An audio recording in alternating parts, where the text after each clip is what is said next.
What? Is it? Is it that time? It's to do a video like crap.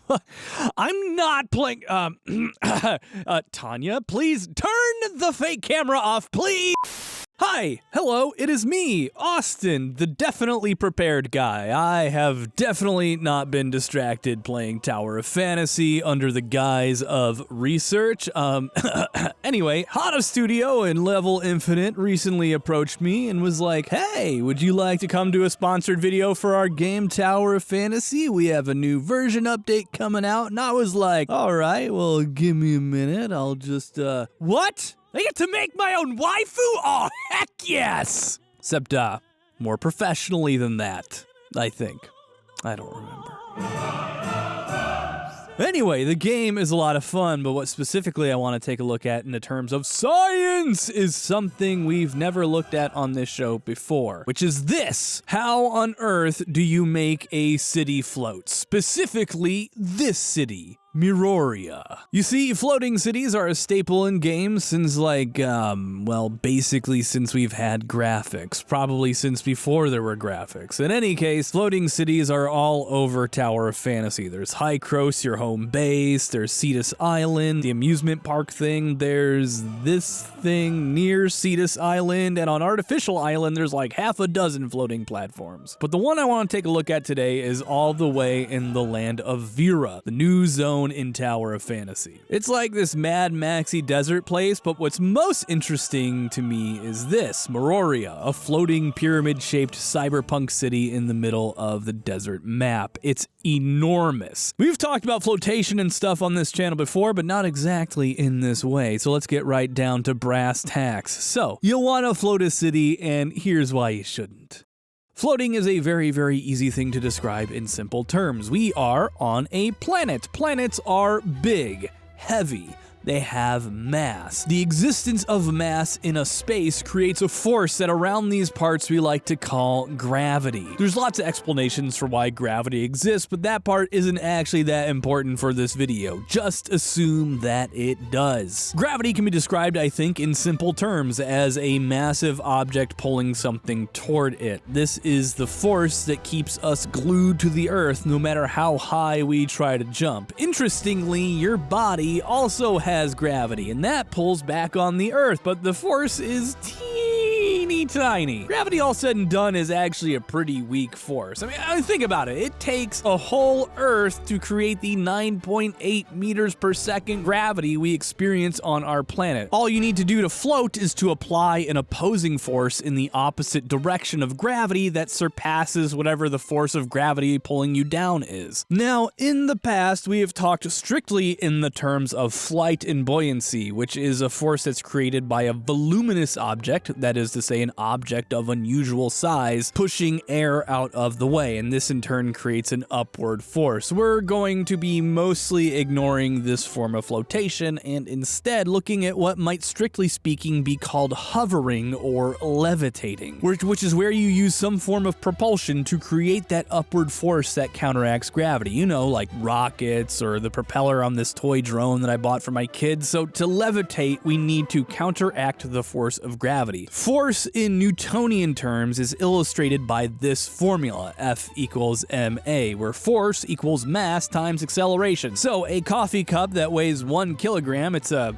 pretty big coffee cup, okay? Under Earth's gravity of 9.8 meters per second squared, it would be experiencing a force of 9.8 newtons. And this is precisely the amount of force that we would need to cancel out in order to make it float in place. And we'd actually need even more to get it up where it needed to be, but that is actually not the biggest problem, by far. All right, so to make something float, cancel out the force of gravity. Somehow. We will get to that part. First, though, that means we need to know what our gravity is. The world of Tower of Fantasy Ida probably has a different gravity from real life, like most video games, so we ought to figure out what that is before moving on. Thankfully, Tower of Fantasy is a super convenient meter marker system, which makes life an absolute pleasure for mathy guys like me. I climbed to the top of Miroria's Tower of Fantasy, first for the view, second to find out how tall the pyramid is, which we'll we'll get to later, and third, to find a good place from which to jump to get our gravity. Jumping from the top of the tower with the marker down below, I have an almost perfect place to measure gravity. And in a recent video I did, I talked about how we sometimes play a little fast and loose when calculating the gravity of a given game. Well, those days are over, my friends. I meticulously calculated the speed your character accelerates downward every 10 frames, or every 1/6 of a second, and found precisely when you reach top speed. So I can tell you precisely what the gravity is in this game with near 100% confidence. The player reaches a top speed of 39.6 meters per second in just 1 second and 40 frames, which, taking this acceleration formula, we can determine gives us a gravity of 23.76 meters per second squared. This is just about the surface gravity of Jupiter, which seems to be a pretty popular acceleration rate for most video games. It's high, to be sure, but not abnormally high by a long shot. Okay. Surface gravity acquired. Now we just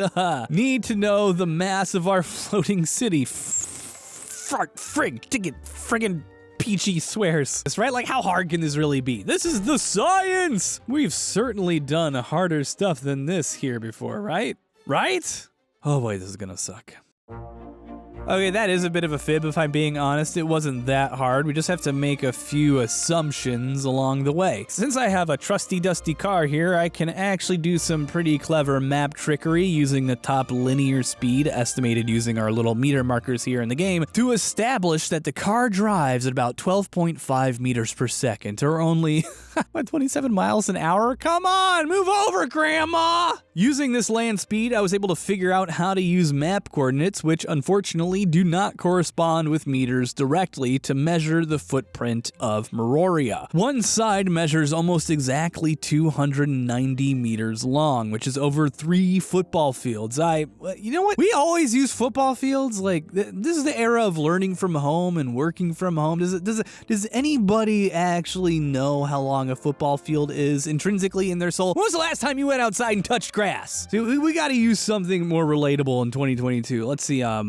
work, learn from home, okay, so the best gaming laptop 2022. Well, CNET says it's the HP Victus 16. I don't know about that, but in any case, Meroria is 7,836 HP Victus 16s long. So just imagine that in your head. Way easier to wrap your mind around than football field, isn't it? This is actually pretty enormous. A city block in Manhattan is just 80 meters by 274 meters, but I'm from Chicago, and we're going to be using the far superior Chicagoan city block of 100 by 200 meters. At 84.1 thousand square meters, this makes the footprint of Meroria amount to just over 4 Chicagoan city blocks, which is pretty tiny for a city, but enormous if we're talking about lifting something into the sky. And apparently they're making it bigger in future updates, which is a bold choice if you consider what we're about to do number-wise. So we know how big it is looking down, but Meroria has some very interesting quirks that makes calculating its mass a bit of a challenge. The main one, as I see it, is accounting for this pyramid dome thing, which honestly probably amounts to only 1% of the total mass of the thing, but what's more interesting than that is the buildings on this thing that don't just go up, they go down as well. Which makes sense, right? You have 2 vertical axes to work with when you have a city floating in the air. Why not just use them both? This effectively doubles the amount of usable space there is, turning a 4 city block surface area into over 8 when it comes to building space. Still pretty small compared to a real city, but we really got our work cut out for us regardless. However, we do have some things working in our favor. For one, we know the city's length and its square meterage, which, believe it or not, is enough information for us to solve everything else. So when I climbed to the top of the Tower of Fantasy to get the height of the pyramid, which by the way is over 750 meters or 320,000 HP Victus 16 stacked on top of one another. And Tanya, don't you dare be trying to animate that using 320,000 of anything. You're gonna melt your processor in what, at your thinnest dimension, you're gonna have a 1 pixel to work with, which means you can actually only stack 1,080 thin lines on top of one another. And don't you dare consider doing that either. Do you hear me? And what we really want to do is figure out an average building height so we can somehow turn that into a mass per square meter unit. Thankfully, from up here on the tower, I'm easily able to do this without any fancy or special tricks up my sleeve. I simply kept falling down and down and down on Meroria until I reached the spot where most of the buildings topped off. I actually went a little lower to make it so our numbers for this video had half a chance because things got really nuts later. Just go ahead and trust me on that one. So from here we can determine that the average height of the buildings in Meroria is about 200 meters or 60 stories tall. That means each of these buildings is over half the height of the Sears Tower. Willis Tower? No, I don't know her. Now we just need to know how heavy a building is, and we got everything we need. Buildings, even futuristic ones, are made out of stuff, you know, metal, wood, drywall, pipes, all of this stuff has weight. Now we're gonna use a rule of thumb to figure out how much this city weighs because it's basically impossible to account for everything. There's just way too many variables. Construction companies estimate a one-floor building to weigh 200 pounds per square foot, with a two-story weighing 275 pounds per square foot. Working this trend upward and outward, we can determine that our city on one side weighs over 16,000 pounds per square foot of surface area, or over 79,217 kilograms per square meter. That is a lot of kilograms. That is like having a fully grown, overweight Argentinosaurus bearing down on every square meter of this bad boy. So, all right, we just multiply that by the square meterage for our top half of the city, and then times that by 2 to account for the bottom half, and hit enter to get our mass in kilograms, and woo! 13.6 billion kilograms. That is a lot of kilograms. I don't actually have anything to compare that to in real life, which is like, I don't know, like Meroria weighs like the same as, you know, 8 city blocks, and that is a lot. But we are not done yet because this thing is powered by a power source known as Omnium, the super technological power source of the future that powers everything from medicine, weapons, cars, the whole shebang. And this stuff has got to be powerful because it is holding this thing up using either propulsion or the manipulation of space-time fields, both of which require power. How much power? Well, we'll get there. Knowing the mass, we can multiply it by the gravity we found earlier, 23.76 meters per second squared, to get a final force required to keep this thing hovering, and that amounts to 323.8 giganewtons, which I don't even know how to quantify that. It's the force of 32,380 Saturn V rockets blasting off at liftoff, but just like never stopping. You would strap 32,000 Saturn Vs to the bottom of this thing, hit blast off, get it into place, and just keep shoving fuel in, and hopefully they keep going. This would take an extraordinary amount of energy. According to NASA, the Saturn V's generated power equivalent to 85 Hoover dams, which we can actually easily calculate. The Hoover Dam has an installed capacity of 2,080 megawatts. A Saturn V rocket generated 85 of these at launch, which is 176.8 gigawatts per rocket. That's joules per second. So for a rocket, that's actually not too bad, but they usually only run for like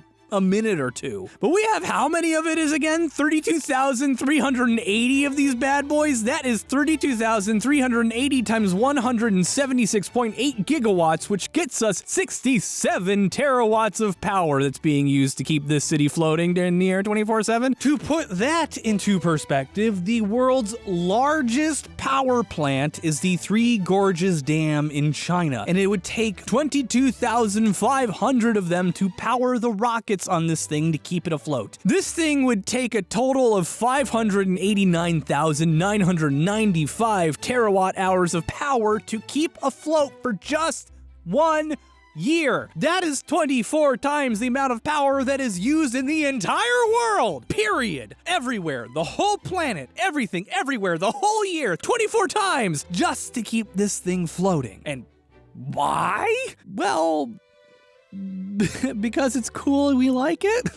Omnium must be crazy powerful stuff and cheap because like the power used by everyone in there would pale in comparison to this when it comes to power consumption. I think probably they should just build a normal city on the ground instead of using an entire world's worth of power to keep this thing floating using space-time gravity fluctuations or whatever. Just an idea, you know, maybe. Nah, actually keep it. I prefer my cities floating. It's 100% worth it! Also, hey, I wasn't kidding when I said I've been hooked on this game at the beginning of the video. I've been playing for weeks now, getting my Frigg sword and scythe all beefed up, picking flowers to cook food, getting my face stomped by massive world bosses. The new version update picks up the story where they left it off in the original game. The events at the Tower of Fantasy brought Vera back to reality, and you're running there to find Zeke and definitely not to find more cooking recipes and chill in the new city Meroria or kill any of the cool new bosses. You can currently play with me if you want by downloading Tower of Fantasy at toweroffantasy-global.com or clicking the link in the description, or you can head on over to the Steam store to pick it up and explore the Gobi Desert with me, because it is getting tossed up on the Steam store as soon as the update drops. It's also on mobile devices if you're into that sort of thing, and go visit Meroria for yourself and bore everyone by telling them how many newtons of force is required to keep it afloat.